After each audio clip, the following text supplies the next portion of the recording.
inviting me in this very important conference.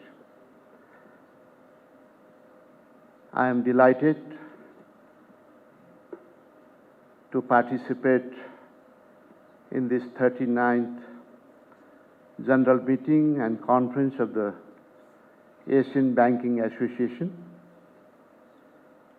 I would also like to thank the organizer for holding this important conference in Nepal. The theme of the conference, Asian Banking Roadmap for Recovery and Sustained Growth, itself specifies the importance of the program. The world economy is facing a series of severe and mutually reinforcing shocks amid the challenge of climate change, disrupting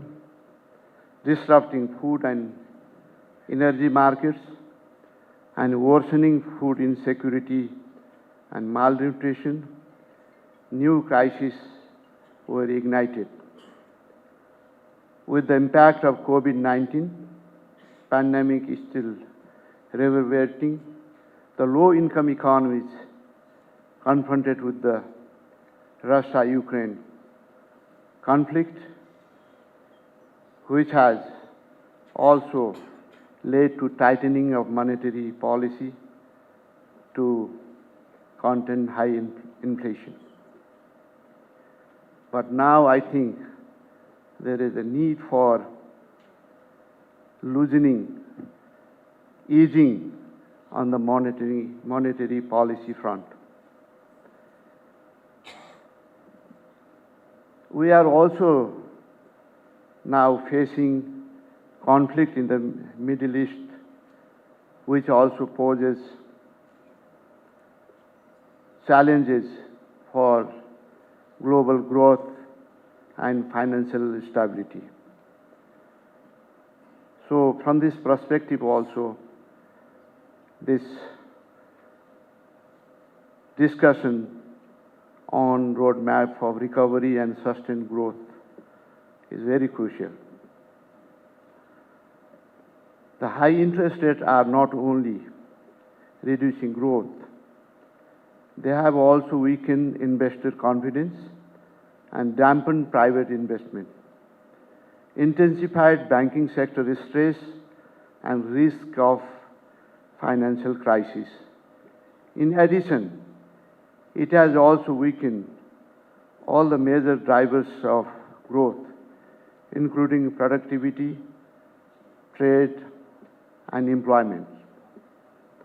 Banks are highly important for the agenda of sustainable economic, social, and environmental development.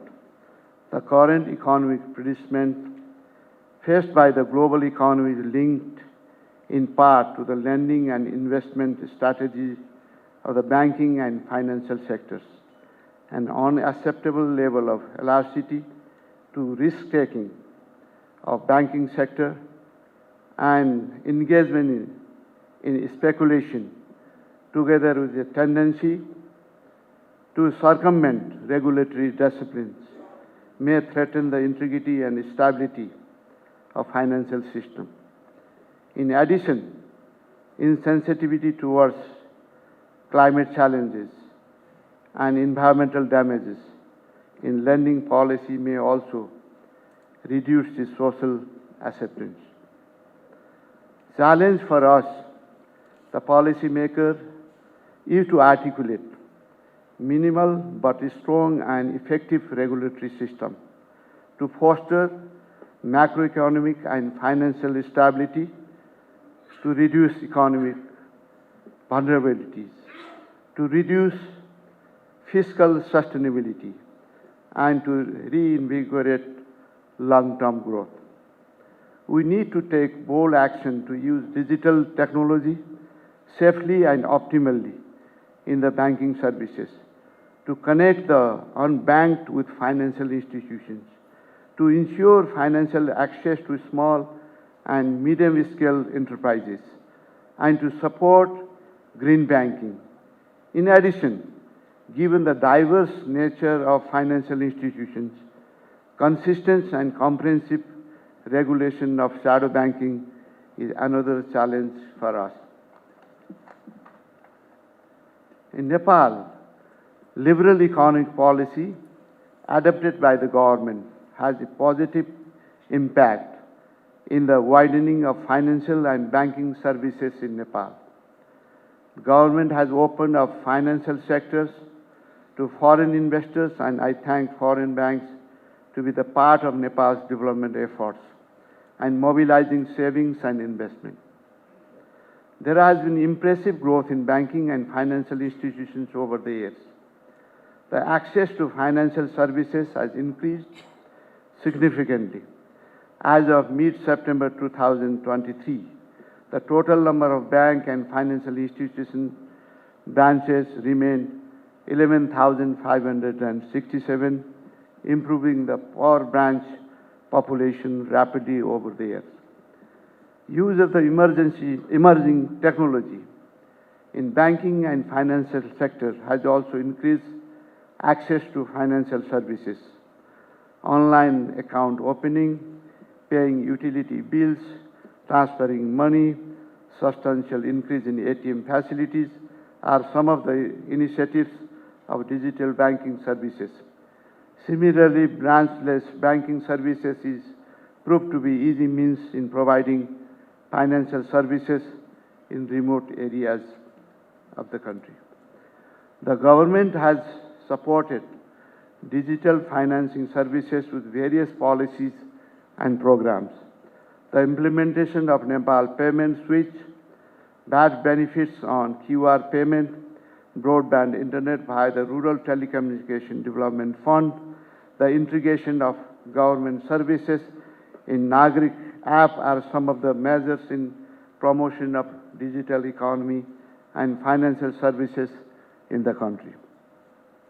However, reliability and security are the major concerns of the banking sector in providing digital and technology-based facilities.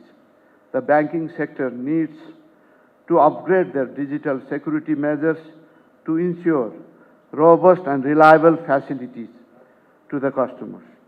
Likewise, investment in the latest technology to provide swift and hassle-free digital services is also equally important.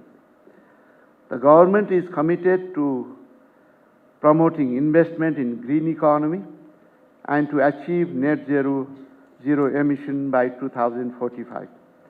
Policy to invest in renewable energy, particularly promoting hydroelectricity, has indicated positive outcomes. Likewise, the government has policies and programs related to sectoral credits, deprived sector and concessional loan to agriculture, micro, cottage and small enterprises and businesses. These policies help to promote a green economy and have direct benefit to the people at the lower level.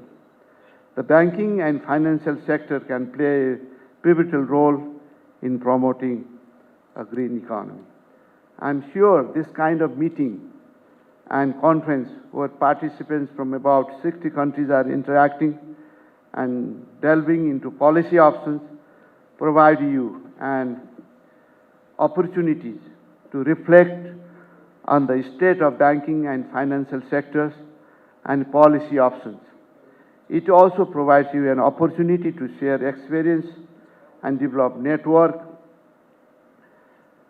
which helps sharpen your management efficiency and effectiveness for mobilization of savings and investment, understand new financial products and technology, and reducing vulnerabilities of the banking sector.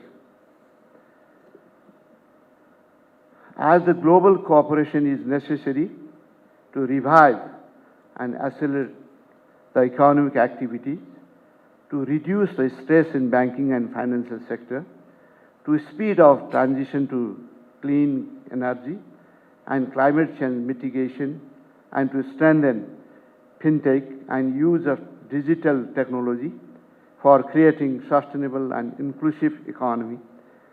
This high forum can play an instrumental role in this regard.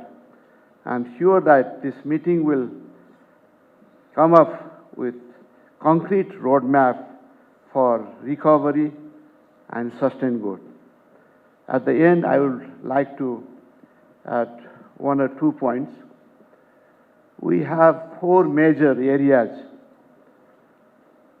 which is attractive for private sector investment, including foreign direct investment. Hydropower is one of them. And we already have ecosystem of investment from Nepali domestic investors as well as from international investors. India has already agreed to buy up to 10,000 megawatt electricity within 10 years. So it has given opportunities and security for all those potential investors. World Bank is already coming up with one big project in eastern Nepal, and ADB is also supporting another big hydropower in eastern sector, which is reservoir project. And there is increasing interest in investment in hydropower sector in Nepal because it is green, and now the green is the way to go forward.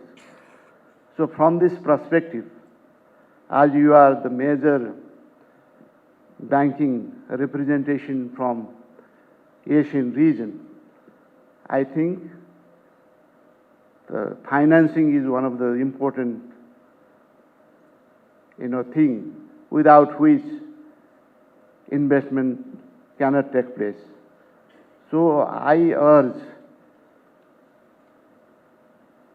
Asian banking sector to support investors who wanted to invest in hydropower sector in Nepal, because it is green, it is related to mitigation of this climate change.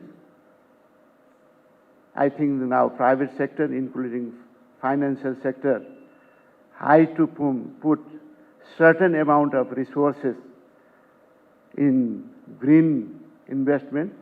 From that perspective also, supporting green investment in Nepal, especially in the hydropower sector, is the way to go. And I'm confident and hopeful that the banking leaderships who are gathered here in Kathmandu will support and encourage investors from Asian region to invest in hydropower sector, which will support this climate agenda and towards sustainable and green economy. That is my request to you who are gathered here. At the end, I hope, I'm confident that you will stay in Nepal, and Kathmandu will be very fruitful, and you will enjoy staying in Nepal, and you will come up with a concrete suggestions which will also be very useful for us. Thank you very much.